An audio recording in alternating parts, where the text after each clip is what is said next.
I love that idea of the internal people are not listening to us. And you go, well, are you listening to them? Are you trying to build a relationship where you can have a chance to talk to them and give them a customer perspective? Are you involving them with the customer? Are you getting them to understand the customer's perspective firsthand? The question is from Thinking Focus. Hi, I'm Ricky. Hi, I'm Paul. And today the question is, where does stakeholder misalignment really start? What we're really talking about here is, if you've ever found yourself with a clear picture of the customer stakeholder map, or interesting, could be the supplier, because I think it happens at any of those kind of intersection points between your organisation and an external organisation. But if you found yourself with a clear picture of that, yeah, only to find that actually it's the internal stakeholders that are causing you the most friction, as is often the case. And let's explore that then. So if we're thinking about the sorts of problems that our customers will see, or our listeners, I should say, that will see when faced with this internal versus external, what sort of things are they what sort of problems are they facing? Well, I think if you're at the edge of an organisation, so if you're somebody who is paid to face outwards, so that could be somebody who's a supplier manager, it could be somebody who's managing strategic stakeholders, it could be like investment, but typically I think the easiest example is salesperson, key account person. You're being paid by that organisation to worry about something outside the organisation. So the clear basis of your job description is to go understand that, whatever that may be. So let's just imagine this case, go understand the customer. So what do? You go out and you spend a bit of time, you get to know the right people, you start building a really good picture. Ideally, you've mapped it out, because if you're in a big organisation, you're probably part of a team that's focused on that customer. So it's not you to the world, it's you and this person here and this person here and this person here to the world, to a customer. But you've got a really good understanding of what the customer needs, what their drivers are. What you haven't done is then gone, who is the people in our organisation who service that? So I always kind of imagine this as when we're talking to salespeople see the world as like a triangle where they're at the point of the triangle looking as the world gets more expansive, which they call their customer. But actually, if you're in a complex organisation that's selling complex products, so you're in that kind of more account management role, it's not a useful model. And a more useful model is like an egg timer. So you're at the point of the egg timer where you're representing your organisation to the world, but you're also representing your world to your organisation. And this literally is stuck in the middle. You are stuck in the middle. You are. I mean, I think I've done roles before where sometimes it actually does feel like you're picking in the middle because both sides want something completely different, and your organisation's going, but you need to get them to do this, and the customer's going, but I just need your company to do this, and you're like, ah. And that can be really tough, because I can imagine there's lots of key account managers out there that have gone native because they can see the frustrations their customers feeling. And going, well, why aren't we fixing this? And why aren't we sorting Well, that the out? native thing is when you only see one triangle. Because if you only see one triangle, you're part of that triangle. Whereas if you see it as an egg timer, you go, actually, my job is to go and represent this agenda, our organisational agenda, to the world. But actually, sometimes I need to come in and represent the world agenda, the customer agenda, to the organisation, which is the same set of skills. And the number of salespeople I've met over the years, either who've worked for me when I've run sales teams or in some of the work we do now when we consult with commercial teams, who go, but I just don't know how to manage internal stakeholders. And I go, well, why do you think it's different? Why do you think influencing is different for people who work for the company you work for than it is for the customers? Influence is influence. It's a human skill. So if you literally walk back into your organisation and go, right, switch, turn off all my skill set, they should just do the right thing, you're going to get screwed over.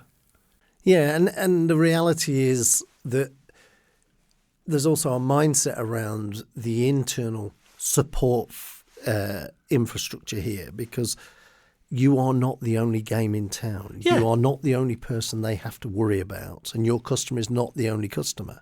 Might be to you, Yes. But to the organisation, they are trying to deliver a level of service and support across a whole range of customers. And you've probably got misaligned incentives. And I think back to one when I worked in telco, which was really classic, which is what I was being asked to do to the world was kind of go, we can craft custom solutions. We can take all of this complexity that we've got around IT and telecoms, and we can shape it to a solution for one organisation.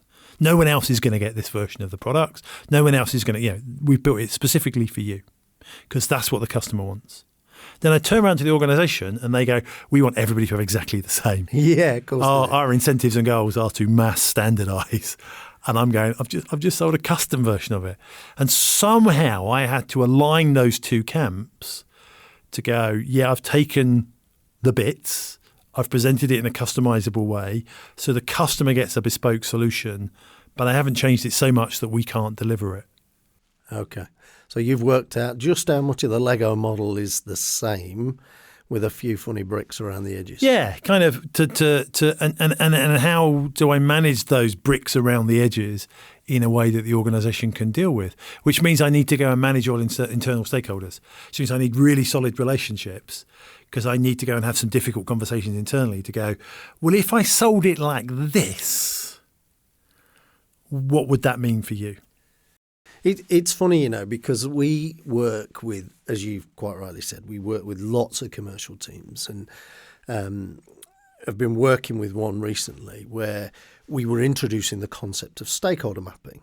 And stakeholder mapping, as you and I know, is one of the most valuable tools there is, but probably the one that's not used as effectively as it perhaps could or should be. Yeah. It's one of those things that's an iterative document that you're going to track all those relationships. And we're really good at externalizing what that looks like, who the key movers and shakers are on the customer side. And we were doing this work, and they were able to almost do the customer side really quickly. And then they went, hang on a minute, but our problem's internal because we want their support here and we want their support there, and they're just not geared up for it, or they're not listening to us. And then it really, really did expose that. I'm just going to pick up. I love that idea of the internal people are not listening to us. And you go, well, are you listening to them? Exactly. Are you trying to build a relationship where you can have a chance to talk to them and give them a customer perspective? Are you involving them with the customer? Are you getting them to understand the customer's perspective firsthand? I mean, taking some of these people in the organisation in a managed way into the real life customer situation so they can actually understand that maybe they can't have their cake and eat it, which I've never quite understood, because what's the point of a cake if you can't eat it? But enough of me. But I think there's a step before that that's really crucial. And that's about building a relationship. Yeah. Because, and that doesn't mean it's all about my agenda. And salespeople, as you and I are both reformed salespeople. I think when you get into this, I think you'll find we're not as reformed as you'd like to believe we are. But we kind of have a vision of the dark side and the light side is kind of where I'm But what going. you're basically saying, it's all about you. And that's what we as salespeople are geared to do. Your job, go and find it, win it, bring it back, we'll sort it out.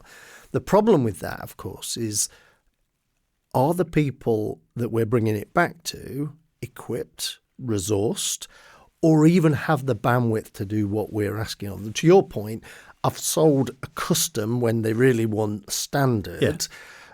Yeah.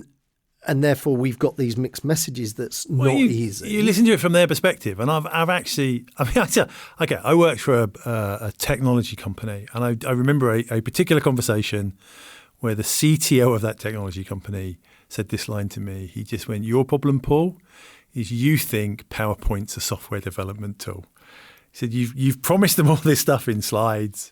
And I did sort of point out to him that every time I do that, you do end up building it. But that took quite a strength of relationship. I had to work on that relationship because he could have quite legitimately gone, no. Yeah, we're not doing it. Yeah, because the cost on resources, the cost on... So I have to take him on a journey to go, I'm going to make some commitments to a customer, and I have to accept that occasionally, for things I might not like, he's going to have to go, look, I can do that and I can do that. I'm not doing that. And I think it's your point around skills, right? So the skills we use externally to build relationships, to understand what's going on, what matters to the customer, is exactly the same set of skills you need internally that says, right, let's build a relationship, let's understand what matters to you, because actually I might be asking something of you that isn't within your gift, within your remit. It's going to, you deliver my project and delivering my project screws up 7 other projects. Or, again, it's just thinking about it. We as salespeople are often going into our internal organization and go, that world you've just kind of got your head around and you know how to make it work. Well, I'm going to go and stick a load of rabid ferrets in the middle of it just for the hell of it, because I'd like to, because my customer wants that. Yeah, and guess what? Salespeople use the ultimate argument, or they'll walk. Yeah. And we start to use the wrong influencing strategies because threat tends to not necessarily get the best out of people. Well, as I should say, when I was on I've worked on both sides of the fence, and it's, again, that's kind of an interesting experience. And people would come in and basically go, well, it's my way or the highway. And you go, oh, I've got 2 choices. Highway, please. Yeah, because if you're forcing me into a corner, if it's this win-lose that we talked about on a different podcast, I win, you lose, I win, doesn't work. Yeah. Because always somebody's going to feel disadvantaged. Where I think, another. Well, I mean, it's the interesting thing about in sales, particularly, if I'm trying to sell you something and I'm never going to see you again, maybe I can get away with that. Yeah. Because by the time you've worked out, I've screwed you or you screwed me, we're all out of the picture. But if I'm account managing you, I've got to come back next week. I've got to face it up. Yeah. And I want you to buy something else. And now the memory is, here's Paul, he screws us over. And now we're in a game of one-upmanship. Well, actually, I think you're not in a game, because now it's like, well, I wonder who else does this. Absolutely. Yeah, I think that you cannot win that game long term. So you have to manage those resources effectively. But I just think it's for me, it's just really fascinating. You talked about belief and mindset, I think, of it earlier, Ricky. And it's this belief that you see salespeople have, that everybody in their organization will just do this because it's the right thing for a customer, my customer. And you go, that's just never going to be true. And when you look at account management, you ask the question, how much of your time are you spending building the network internally to building the network in the customer to deliver the outcomes? And if it's a complex organization, it should be 50-50. Some of the places I've worked, actually you very quickly get to, I actually need to spend 65% of my time internally, because the customer's quite easy compared to the... And that was the experience I had with this particular customer that we were working with. Their team were like, we get the customer. We understand what's important to them. That's not to say they had all the answers, but they had a good understanding. Yeah, which is fairly typical, because you've invested the time and effort into understanding. You spend time with them. Yeah. Whereas internally, there was almost this expectation that this team was set up for my benefit. And the reality is they're not. They have this whole remit of things to do, and you're just one of the things on the list, and you might not be the most important, and that comes as quite a tough message to salespeople who are out promising things. Yeah, or you might have misaligned incentives. I mean, one of the classic I've seen in a service organisation, well, in a product organisation that had a service wing attached to it, and so the clash would be around service, because the salesperson was going, but what I want for this customer is the ultimate service experience. But actually the service organisation was measured on cost of service. It was, globally, they weren't trying to be, American Express's black service or they weren't trying to be John Lewis. They weren't positioned or priced at that point. They were trying to say, how can we deliver a really cost-effective service to all of our customers? And that meant, well, we need to prioritise and we need to focus on how we deliver service and where we deliver service, and service levels need to be matched to contractual agreements, regardless of how much we love this customer who hasn't brought a service agreement this month. And that creates a lot of friction between those departments. What you see is then actually the salespeople who work the best of that are the ones who go in, show empathy, show understanding, work with, build relationships with the internal stakeholders. So when it does go wrong, they can pick up the phone and go, help. So what we're really saying then, if I kind of understand what you're talking about is in this kind of misalignment where we started with in stakeholder terms, often it's because we're not investing the time internally. Yeah, because we're not helping internal understand where we're going, what we're doing. We're not getting the early feedback about, okay, if I do this, that creates these problems. But if I did it like this, you might not like it, but you'd live with it. They're different. We haven't done any of that. We've just gone internally and gone, my customer is God. I have to do it like this. Yeah. You will now need to bend over and bow at the foot of salesperson. And then we get a short, sharp 2-word answer. And the second word is off normally. Yeah. So in terms of, we talked briefly about relationship mapping, and clearly talking about relationship mapping on a podcast is not easy. And by the way, we do have a video on this, and we have a template that is available, and we'll make those available on our webpage. But in essence, we're basically going, who are all the key people? You know, the salespeople love this bit. You're in the middle. Yeah, big sheet of paper. It's all about you. Big sheet of paper, just bit of circle, put me in the middle of it. Go on the right-hand side, who are the key people in the customer? Who are the people next to them? Who are the people next to them? And then we're just going to draw lines. And typically I go, look, you put a line between you and somebody else. If there's no line, you're saying there is no relationship. If there's a dotted line, you're going, it's weak relationship. Normal line, normal relationship. Bold up the line, strong relationship. So you can start going, what's the relationship? And then you can map out in the customer. So you go, I know Tom, Dick and Harry. Harry knows Laura, Sarah, what's their relationship? I really need to impress Sarah. Actually, it turns out Harry doesn't actually have a good relationship, even though it's his Tom boss. does. Tom and I go for lunch together all the time. Right, how do I get Tom to help me talk to Sarah? And then you go and play the same thing on the other side. And then when you've got roughly what it looks like, this is where it gets really complex. You go, well, who else in my organisation can build relationships with who else in their organisation? So, if you had a customer where you go, actually, their buying logistics department, really they need to work in X, Y, Z. Well, why shouldn't they know somebody in your shipping logistics department? Well, that makes sense, right? Yeah, well, you think so. Because they'll have a conversation in a language that you probably don't understand, and they'll work stuff out. You will have to manage that, and that's time and effort. But in the long term, it will pay you dividends. So that sounds that there's an element of facilitation going on here as well, facilitating these connections to build not just bridges between. So you're not the limiting factor inside or outside. Actually, you're the enabler that allows logistics to talk to each other, that allows supply chain to talk to each other, or whatever it might be. Yeah. And in a very managed control way. And again, as salespeople, sometimes we want to go, keep it all here because somebody might make a mistake. I don't want you talking to my customer. But you go, eventually, wouldn't it be better if actually all these people were doing most of the work for you in the nicest possible way? And so it's about going, do I have influence and control over both sides of this relationship?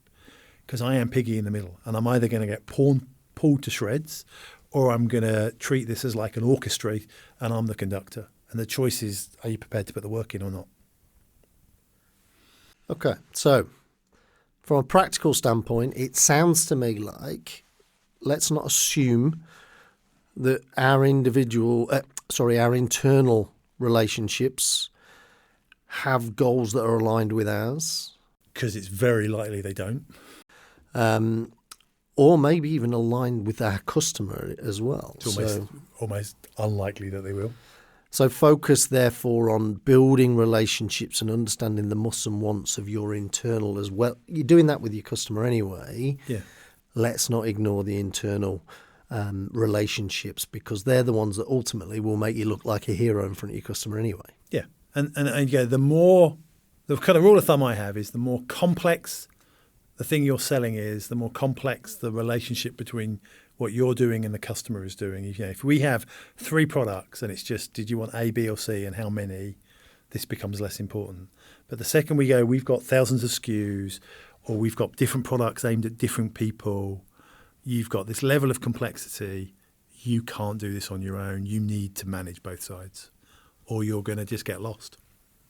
And I think one of the other tips, certainly from one of the other podcasts that we've recorded, is the one where we talk about the why, the how, and the what pyramid, because that will allow you to talk about the conversation at different levels. So if you're having a detailed conversation about, I need this doing here, without a why, that's a really tough message. And again, I know I've talked about an egg timer, but those, we draw it as a sort of triangle the other way around.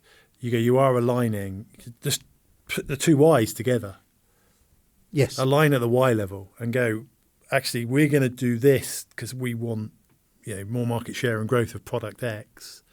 You're trying to do this in your marketplace, which means you need to buy loads of product X. So you're aligning at the two levels, and it's easier to align at the Y. Why this is good for us and our strategic intent, and how our strategic intent enables your strategic intent. Because now we're just talking about, well, how would you like to do it? Yeah. The detail's much easier when we're joined at the hip in terms of where we're going and what makes that important and all the rest. And it also means if we disagree, there's a lot of investment and excitement about going, how do we fix the disagreement, as opposed to it doesn't work, because we want the strategic intent. We're brought in already. Yeah. So what we're really saying then is your stakeholder map is two sides.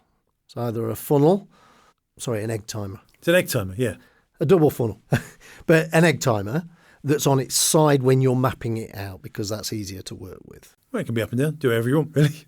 Well, I suppose you could do it portrait as opposed to landscape. Yeah. Whatever is your preference. The key point here is, if you really want to understand your customer, if you really want to understand how your internal support system can be leveraged to deliver what you want for your customer, you've got to invest some time, but work out who you want to invest time with. Yeah. And that's where your stakeholder mapping will really play out as an advantage for both you, your customer, and the internal understanding of this. Yeah, because your job is not to manage the customer. Your job is to manage the organisation to deliver for the customer.